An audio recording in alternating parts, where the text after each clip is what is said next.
tenerme aquí. Pues nada, ¿qué es lo que está pasando ahora? Es un conflicto que no ha pasado hace 15 días, que se ha venido dando desde el 2014, lamentablemente, en la región del Donbass. Existía una guerra civil. Primero, ¿qué es la región del Donbass? La región del Donbass es la región que está más cercana a Rusia, ¿no? La región oriental. Estas dos provincias, Donetsk y Lugansk, que forman parte del Donbass y donde está el conflicto localizado en estos momentos. Este conflicto viene desde el 2014, es un conflicto civil. ¿Por qué? ¿Por qué viene este conflicto? Porque básicamente Ucrania está dividido en dos partes, ¿ya? 70% de la población que está más al occidente habla más ucraniano y el 30% que está más cerca de Rusia son rusoparlantes, ¿ya? Entonces se identifican más como rusos. También tienen lo que es familiares rusos, descendencia rusa, entonces... Viviendo en Ucrania, lógicamente, es un territorio ucraniano. Nacido ucraniano, perfecto. Son nacidos en Ucrania, pero desde la disolución de la Unión Soviética todavía quedaron algunas personas que hablaban ruso y que son nacidos en el Donbass, pero que de todas formas viven, piensan en ruso, hablan en ruso, estudian en ruso, entonces hay esa división dentro de Ucrania. Pero hay que decir que el Donbass es un territorio ucraniano. Sí, 100% ucraniano. Sí, 100% ucraniano, pero que ha pedido... No, está dentro de Ucrania. Está dentro de Ucrania, pero que ellos han solicitado la independencia por el conflicto armado dentro. Ahora, como ha venido sucediendo esto desde hace ya 8 años, el gobierno ruso se ha dado la tarea de poder reconocer a estos 800,000 habitantes del Donbass con una ciudadanía rusa. Es decir, ahora ellos tienen un pasaporte ruso también, doble nacionalidad. Y es por eso que Rusia toma esta difícil decisión de intervenir por las personas que están pasando este conflicto ahí dentro. No se puede hablar ruso, en las escuelas no se puede enseñar ruso. Han venido tratando de discriminar mucho a la gente ruso parlante. Es decir, ahorita, en estos precisos momentos y desde que inicia todo este conflicto, es mucho más fácil encontrar a alguien hablando ucraniano en Rusia que a alguien hablando ruso en Ucrania. Wow. Ya es por este tema del nacionalismo de ciertos grupos minoritarios, no hay que decir todos, ya hay que hablar de minorías porque son minorías que existen en Ucrania que son nacionalistas.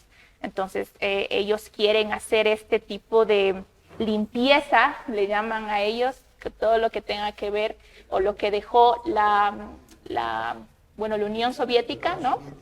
Y quieren formar parte ya de la Unión Europea, pero para formar parte de la Unión Europea no es tan fácil y uno de los requisitos indispensablemente que un país tiene que contar es tener una economía estable para formar parte de la Unión Europea. Ucrania no la tiene. Ucrania no la ha tenido tampoco. Ajá. Entonces ahí vienen con conceptos me refiero a intereses ya entre naciones. Entonces a Rusia tampoco le interesa y le conviene que Ucrania entre a la Unión Europea por obvias razones, por el tema de la OTAN. Porque se sentiría más resguardado con la OTAN, ¿verdad? No, de hecho amenazado con la OTAN. No. Ucrania más resguardado. Así es. Y Rusia, exacto. Y Rusia amenazado. Por la OTAN. Claro. Para los que no saben, la OTAN es esta organización de lo que son países europeos que se formó a partir de la Segunda Guerra Mundial. Así es. Sí, así es. Organización del Tratado del Atlántico Norte. Así es, exactamente.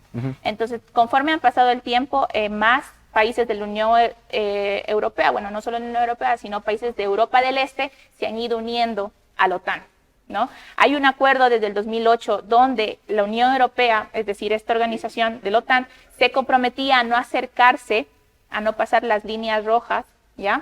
Es decir, estar más cerca del territorio ruso. No era en sí un acuerdo firmado, pero lamentablemente se han venido... Era como verbal, ¿no? Algo así. Y ese fue el error, en realidad, de que a Rusia no se le aseguró por un acuerdo firmado donde efectivamente la OTAN no se iba a acercar a lo que es territorio ruso, a lo menos pasar las líneas rojas, ¿no? Y eso es lo que ocurre en estos momentos, y si la OTAN hubiese ya tomado Ucrania, pues de ahí nadie le sacaba y estamos hablando que hay solo 37 kilómetros, 40 kilómetros de distancia desde las bases, si hubieran bases de la OTAN en Ucrania, ya, en 4 minutos llega un misil a Moscú. Claro. Sí. Sí, de hecho hay una representación del ejército de la OTAN, pero yo también he visto tan parca la la intención de intervenir de la OTAN en Ucrania. Yo digo, todo se quedó en intenciones, ¿no? Es que eso lo digo, no puede intervenir la OTAN cuando no es parte De la OTAN. O sea, no pueden intervenir. Por más que los ucranianos, por más que el gobierno ucraniano diga, necesito que intervenga la OTAN, no puede, porque la OTAN puede intervenir solo cuando los el Estados país es miembros. Ajá. Entonces Ucrania no es un país miembro ni siquiera de la OTAN y tampoco de la Unión Europea. Yo no justifico y no quiero sonar como que sí está muy bien lo que están haciendo, pero como hay que entender lo que pasa ahora y lo que pasó antes también, si yo pregunto a un ucraniano del Donbass, ¿son los ucranianos los buenos y son los Te van a decir los que no. malos? Te van a decir que no. Me van a decir muy probablemente que no. Claro. Porque me van a decir, aquí mataron a los niños, más de 2.000, 3.000 niños que han muerto. Los mismos ucranianos. Los niños del Donbass. ¿Puedo ponerme aquí? Ya, y la gente del Donbass que ha venido muriendo. Entonces yo creo que si le preguntamos a la gente del Donbass, que también son ucranianos, y que recién ahora se declaran estados independientes por el tema de que Rusia les reconoce como estados independientes, entonces ahí viene la pregunta, sabremos de que sí fue no justificable. Desde mi punto de vista, ninguna guerra, o sea, no hay ningún problema que se resuelva con armas o matando a gente, ¿no? Entonces, no justifico esta acción, sin embargo, fue una acción y una decisión del gobierno ruso muy difícil de tomar, porque era eso, o esperar que algo mucho peor ocurra, como lo que pasó en Odessa en 2014, en el Parlamento, donde quemaron a más de 150 rusos en la ciudad de Odessa. Están sancionados, no pueden, o sea, no puede uno ver.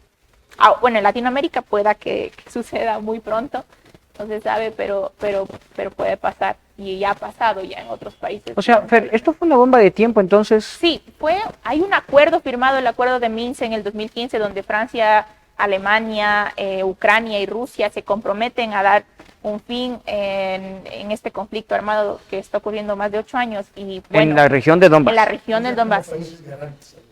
Sí, un acuerdo en estos países especialmente para mediar, ¿no?, la situación. Moscú ha estado esperando bastante tiempo. ¿Qué va a pasar? ¿Qué va a pasar con este literalmente genocidio que está pasando en el Donbass?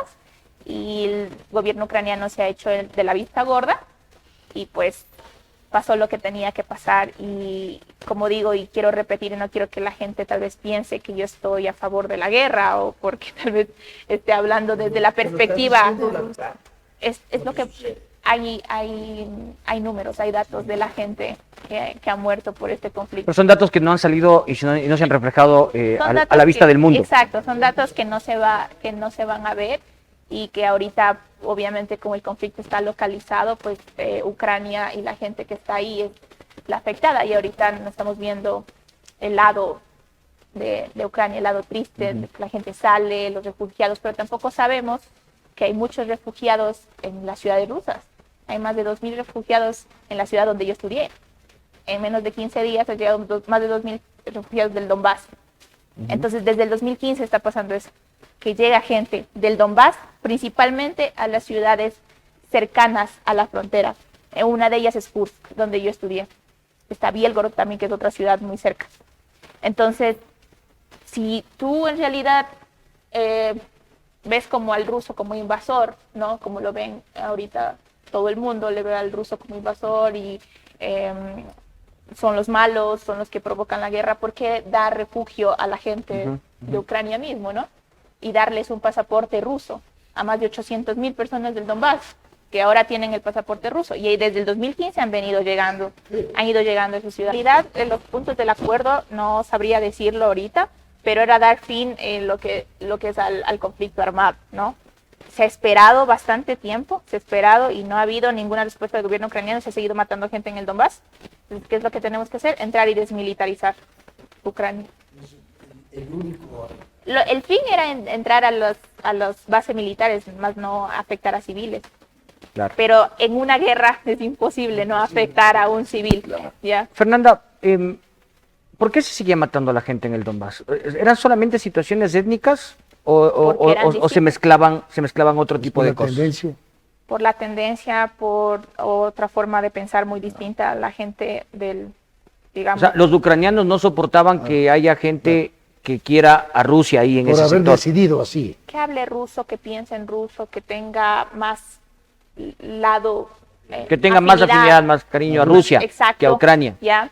Y esto, como decía, viene desde el 91, desde la disolución de la Unión Soviética. Lamentablemente se han encargado de poner este concepto de nacionalismo dentro de Ucrania, y pues la nueva generación, las nuevas personas desde el 91, los que han nacido en los 90, los jóvenes, pues le ven así a Rusia.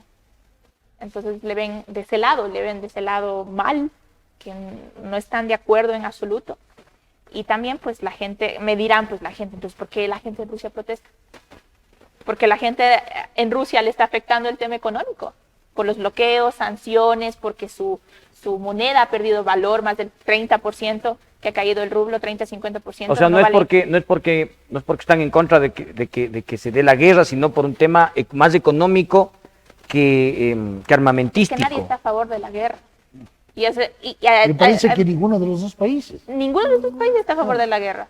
Ahora, lo que hay que suceder también, hay que entender, es que ellos tienen un contexto histórico de guerras. O sea, han pasado por una guerra. Claro. Y Tienen antecedentes. Tienen antecedentes. Tenemos la Segunda Guerra Mundial, que fue la más dura de todas, donde más vida se perdió. Entonces no están en sí a favor de la guerra, o no están en sí a favor de lo que es las decisiones políticas que tome Putin, pero tampoco están de acuerdo en que se les castigue así al pueblo ruso por las sanciones económicas que les pongan los otros países, y que sí les está costando bastante, Ya. prácticamente. Para ir terminando, Fernanda, ¿qué va a pasar con Rusia? Porque yo venía conversando contigo en el camino y sí, lo que me dijiste me dejó pensando así. Y resulta que ahorita en Rusia no hay ni una bomba, no hay un helicóptero de otro país que se atreva a entrar a Rusia, porque en ese instante Putin acaba con toda Europa, creo yo. Y claro, lo que dice Fernanda, dice, los estudiantes ecuatorianos en Rusia, ellos por ejemplo no regresaron. Los que están estudiando en Rusia, ellos no regresaron y están tranquilos. Cierto es que a lo mejor deben estar un poco preocupados y padeciendo un golpe económico por las restricciones económicas que se está dando a Rusia, pero sabes lo fuerte que es ese país y que de cualquier forma ellos podrán subsistir hasta que este golpe pase. ¿Así es la realidad ahora en Rusia? Eso digo, para la gente rusa sí es un golpe bastante económico. Fuerte, porque un día estás ganando $500 mensuales, al otro día ganas 150. Claro, por Así. Bien fuerte. Ya, estamos hablando. Es muy radical. Es radical, que perdió el valor, la moneda perdió su valor. Entonces, ahora lo que va a pasar es que si tanto a Rusia le cuesta la guerra, no solo no le cuestan muertos, a Ucrania le cuestan muertos, a Rusia también le cuestan muertos, también le representa un semejante, lo que es económico, por las sanciones, y también le cuesta la guerra en términos económicos, ¿ya? Por todas las sanciones que digo, pero ellos se van a asegurar, y estoy 100% confiada de que no se va a alargar más el conflicto, porque ni tanto para el lado ruso, para el lado ucraniano, ni para la Unión Europea no les conviene. Estamos hablando de que ahorita en la Unión Europea, de las sanciones que puso Alemania a Rusia, las están retirando. No tienen que olvidarse que el 40% del gas natural que recibe Europa es ruso, ¿ya? Entonces, si Rusia dice no les mandamos gas, se mueren de frío prácticamente los europeos. Así que no les conviene tampoco tener las sanciones ahí. Es una guerra económica. Y también el tema de Estados Unidos, porque Estados Unidos se mete en el conflicto, porque ustedes saben y conocen, está próximas las elecciones en Estados Unidos, y el interés de Biden intervenir internacionalmente, pues también le significa a él popularidad, captar votos dentro de su país. Hablemos también que Biden no está también políticamente hablando en Estados Unidos. Y existe esta cosa. ¿Y esas que se llegará a un acuerdo? Sí, estoy segura que sí. Pero no puedo decirles yo fecha, pero estoy segura de que se va a llegar a un acuerdo. Y digamos, hablando de las marcas, de que se han cerrado en Rusia algunas marcas, cadenas de alimentos, todo este tipo de cosas, es una pérdida no solo para lo que es las franquicias, sino también para las personas que consumen y tanto para las personas que venden el producto. Todos, por es una ejemplo, cadena, el tema, pongamos el tema de McDonald's. Muy simple en Rusia. Sí. No van a Comen querer- bastante McDonald's en comen Rusia. bastante McDonald's, más que los americanos. Allá en Ucrania igual. En Ucrania también. Ya, comen bastante McDonald's, Sabroso, pero ¿no? y están haciendo que las pérdidas, por ahí estaba leyendo yo, que van a ser aproximadamente de $50,000 millones diarias, Ay, Dios mío. pérdidas diarias. Se está diciendo de que, claro, que lo van a cerrar, pero no lo van a cerrar definitivamente, porque estamos seguros de que esto va a terminar. No sabemos cuánto, pero va a terminar. Y eso les digo, no le conviene tanto para Rusia, ni Ucrania, ni para la Unión Europea, ni para Estados Unidos. Es algo que nos afecta hasta nosotros. Sí, sí. No se olviden que nosotros somos un país exportador a Rusia de lo que es flores, café, ¿qué más? Camarón, Flores, flores. plátano, que es Una lo importación principal. muy fuerte. Entonces, nos representa a todos económicamente, una guerra económica. O sea, Fer, en síntesis, no deberíamos o no tendríamos que verle al ruso como el tan malvado de la película como parece. Como dicen, le tenía en otro concepto a Putin. No, sí, hay intereses de por medio y hay que informarnos mejor, Yo le creo escuché a yo. Putin, cuando le escuché dije,